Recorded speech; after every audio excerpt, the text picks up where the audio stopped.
Have you ever looked at your favorite pair of pants? The ones you wore all the time a few years ago.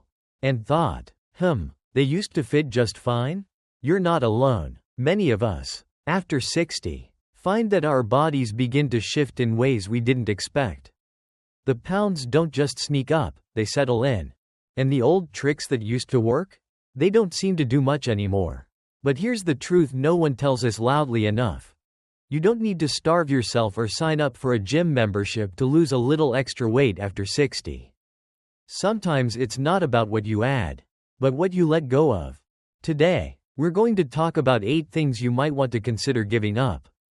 Not as punishment, but as small, loving steps toward a body that feels stronger, lighter, and more energized. So grab your favorite cup of tea or coffee, settle into your chair, and let's have a little heart-to-heart. This isn't about being perfect. This is about feeling good in your skin, waking up with more energy, and knowing that your best days aren't behind you. They're right in front of you. Let's start with something simple.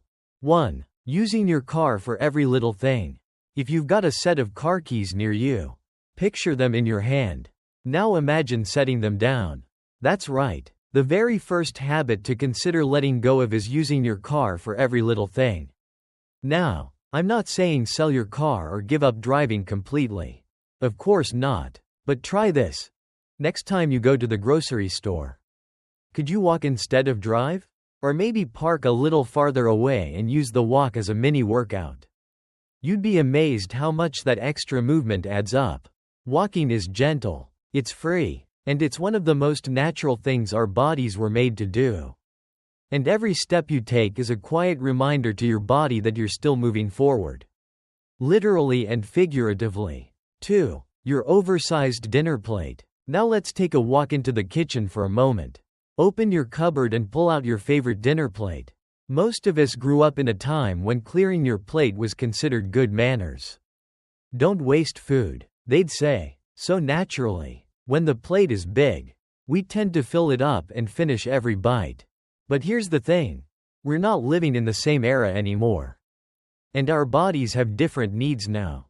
That full-size plate is quietly working against us. One simple trick that truly makes a difference? Swap your big dinner plate for a smaller one. Something like a salad or dessert plate. You'll be amazed at how satisfied you feel with less food simply because your brain sees a full plate. 3. Too many hours in front of the TV. While we're in the kitchen, or maybe sitting back in the living room, take a moment to think about your TV. How many hours a day do you spend in front of it? I used to love curling up on the couch after dinner and letting the hours drift by with a good movie or 2. Or 5. But one day I realized something. It wasn't just the shows that were keeping me on the couch. It was the habit. And habits, as we know, can either serve us or slowly drain us. So here's a thought. Maybe don't toss the TV completely. But consider limiting your time with it. Instead of 4 hours, what if it were 2? Instead of using it to fill the silence, what if you replaced 1 hour with a short walk, a light stretch, or even just standing and folding laundry? You'll be surprised how much energy you get back when you're not glued to a screen all day.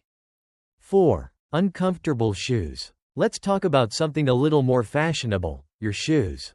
Are they high, narrow, and best reserved for formal dinners? I know how tempting it can be to hang on to those lovely pairs of heels. They make us feel elegant, put together, but if you're serious about staying active and light on your feet, it might be time to tuck those high heels away and bring out something more practical. I used to struggle with this one, but when I found a pair of walking shoes that made me feel like I was gliding instead of clumping, something shifted. I didn't feel older. I felt freer, more grounded, more me. Comfort doesn't mean giving up on looking good. It just means putting your health first. The more comfortable your feet, the more likely you are to get up and go. 5. Shopping for deals and promotions. Sometimes the most powerful changes don't happen in the gym or the doctor's office. They happen in the grocery store. Often right in front of those big flashy signs that say, "Buy one, get one free." You've seen them. We all have. A giant box of cookies. A second one for free. It feels like a good deal, doesn't it? But here's the quiet truth that nobody tells us. Those deals aren't for your benefit. They're for the stores. I used to get excited about those sales. But I started to notice something. When I bought 2 boxes, I didn't eat one and save the other for later. I ate both. So, here's something I started doing that really helped. I made a deal with myself instead. Instead of buying 2 of something, I'd buy one, just one, but I'd choose something I really loved. And I'd make a moment of it. 6. Always choosing baggy clothes. Speaking of what enters your home, let's take a little walk to the closet. Shall we? Open it up and take a look at your favorite clothes. Are they loose? Stretchy? Maybe a little too forgiving? Now don't get me wrong. Comfort is important, but here's the subtle danger with always choosing the most forgiving clothes. You stop noticing the changes in your body. I'm not suggesting you toss out all your comfy clothes. But try this. Pick one item. Maybe a fitted jacket, a nice pair of jeans that sit just right. And wear it more often. Not to criticize yourself, but to reconnect with how your body feels. Sometimes, just feeling the waistband of a skirt a little tighter than usual is enough to gently remind us. Maybe I'll go for a salad instead of the extra bread tonight.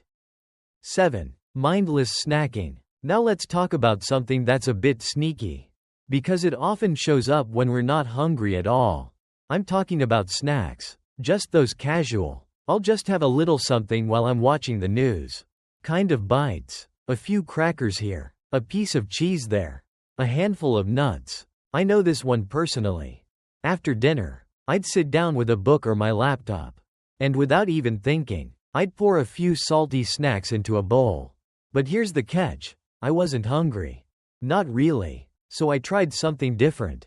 I made tea instead. Something warm, calming, and gentle on my stomach. And I'd sit down with that cup and let it be the signal that the kitchen was closed for the night. 8. Eating out too often. Now think about how often we say yes to social outings. Not because we're starving, but because we want the company. And that's beautiful. But here's where the weight can sneak in without us realizing it. Eating out too often. Restaurants, cafes, even your local coffee shop. All of them offer food that's made to taste incredible. But what we don't always see are the hidden ingredients. Extra salt, extra sugar, hidden oils, and huge portions. I remember meeting a friend at a cafe and ordering a small cappuccino. It came with a pastry I didn't ask for. And because it was there, I ate it. When you eat at home, you know what's going in your food. And more than that, you get to cook with love for yourself. That's not just nutrition, that's care. Blank. Blank. Final thoughts. You see, these changes, letting go of the car, the oversized plates, the hours in front of a screen, or even just uncomfortable shoes, they may sound small, but each one is a whisper to your body saying, I'm paying attention, I'm not giving up on you. All these small decisions, shopping mindfully, dressing with awareness, cutting back on mindless snacks, choosing home-cooked meals, each one is a seed. And over time, they grow, they blossom into more energy, lighter steps, and a deeper sense of peace with your body. The journey to losing weight after 60 is not about chasing youth. It's about reclaiming energy, reclaiming choice, reclaiming the belief that you are still powerful and still worth showing up for. You are not behind. You are not broken. You're simply in a beautiful chapter of life where you get to write your own rules. I hope you found at least one little idea here that sparked something in you. Whether it's changing a plate, walking more often, or simply being kinder to yourself, that's a win. That's a seed planted, and you never know what can grow from that. Before you go, I'd love to hear from you. What's one habit you've let go of, or plan to let go of, to support your health and well-being? Share it in the comments. Remember, this isn't about perfection, it's about direction. Every small choice you make is a step toward the vibrant, strong, and joyful life you deserve.